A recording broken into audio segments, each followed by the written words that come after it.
الحمد للہ رب العالمین والصلاة والسلام علی سید الانبیاء والمرسلین اما بعد فاعوذ باللہ من الشیطان الرجیم بسم اللہ الرحمن الرحیم اہدنا الصراط المستقیم صدق اللہ مولانا العظیم۔ روحانی پاورفل وظائف میں سے آج ایک اہم سبق دوستوں کی نظر کرنا ہے، جو کہ وسعت رزق کا ایک خاص وظیفہ ہے۔ میں امید کرتا ہوں کہ دوست احباب سب خیریت سے ہوں گے۔ جہاں جہاں تک میری آواز پہنچ رہی ہے، میری دلی دعا ہے کہ مولا کریم سب کی مشکلات دور فرمائے اور سب کی دل کی آرزویں پوری فرمائے۔ دوستو، وسعت رزق کا ایک ایسا وظیفہ کہ جو آپ روزہ کھولنے سے پہلے یعنی روزہ افطار کرنے سے پہلے صرف یہ لفظ پڑھ لو، انشاءاللہ العزیز بزرگ فرماتے ہیں کہ رزق کی کمی کبھی نہیں آئے گی، کبھی بھی نہیں آئے گی رزق کی کمی۔ بلکہ بعض بزرگ فرماتے ہیں کہ رزق کا سنبھالنا بھی مشکل ہو جائے گا۔ یہ رمضان شریف کے مہینے کے اندر ایک خاص لفظ پڑھنے ہیں روزہ افطار کرنے سے پہلے۔ لیکن ایک بات میں ضرور کرتا چلوں دوستو کہ رزق کی کمی کیوں آتی ہے؟ یہ صرف اور صرف اپنے گناہوں کی نحوست کی وجہ سے، یہ حقیقت بات ہے اور اس پہ ہمارا تجربہ بھی ہے۔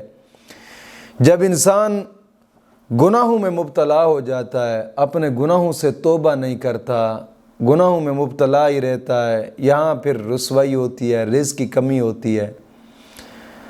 اور اس لیے تو حدیث پاک میں آتا ہے نا کہ تمہیں زیادہ سے زیادہ رزق چاہیے تو تم اللہ کی بارگاہ میں گناہوں سے توبہ کرو، کیونکہ گناہوں سے توبہ ایک ایسی چیز ہے کہ جو انسان کو ایک تو رزق بڑھاتی ہے، دوسرا انسان کے گناہ معاف ہوتے ہیں اور نیکی کی طرف بھی چلنے کے لیے انسان کا دل کرتا ہے۔ تو سب سے پہلی بات یہ ہے کہ نماز کی پابندی لازمی کیا کریں، اور ہر نماز کے بعد 11 مرتبہ کلمہ طیبہ اور 11 مرتبہ درود پاک یہ اشد ضروری ہے، اور اپنے تمام گناہوں سے توبہ اور آئندہ گناہ نہ کرنے کا ایک پختہ عزم کرنا ہے۔ دوستو، ویسے بھی زندگی 4 دن کی ہے، بلکہ بزرگ فرماتے ہیں، امام غزالی لکھتے ہیں کہ زندگی صرف 3 سانس کا نام ہے، ایک لے لیا، دوسرا لے رہے ہیں، اور تیسرے کا پتہ بھی نہیں ہے کہ لے سکتے یا نہیں لے سکتے۔ تو کوشش فرمائیں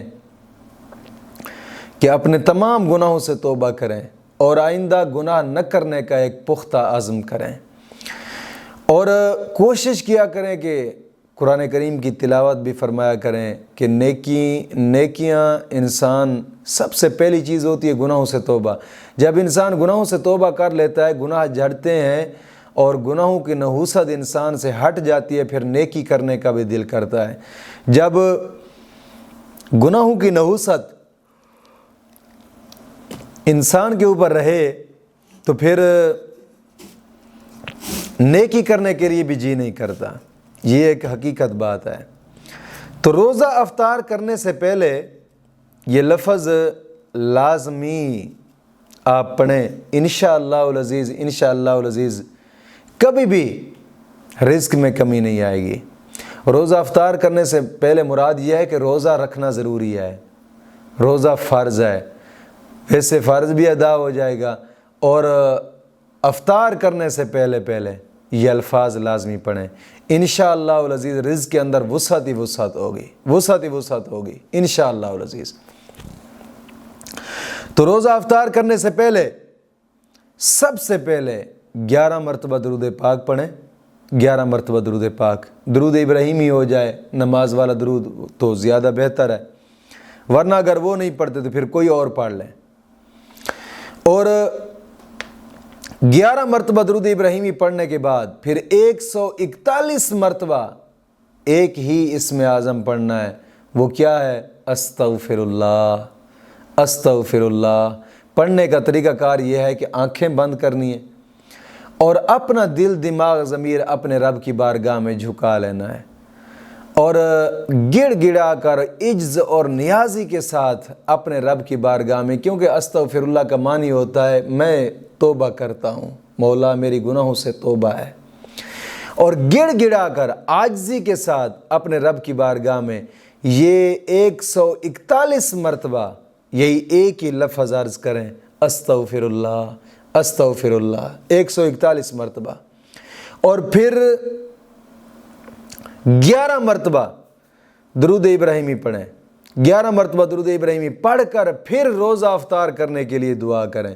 یاد رکھیے گا، حدیث پاک میں آتا ہے کہ روزہ افطار کرنے سے پہلے تم جو بھی دعا مانگو مولا کریم دعا قبول فرماتا ہے، تو روزہ افطار کرنے سے پہلے پھر وسعت رزق کے لیے بھی دعا کریں اور اپنے اور تمام مسلمانوں کے لیے خصوصاً دعا کریں۔ انشاءاللہ العزیز یہ چند روزے رہ گئے، یہ جناب علی جو وظیفہ ہے آپ لگاتار کرتے رہیں، انشاءاللہ العزیز، انشاءاللہ العزیز رزق کی کمی نہیں آئے گی، بلکہ رزق کا سنبھالنا بھی مشکل بن جائے گا انشاءاللہ العزیز۔ مولا کریم دین متین کی سمجھ عطا فرمائے۔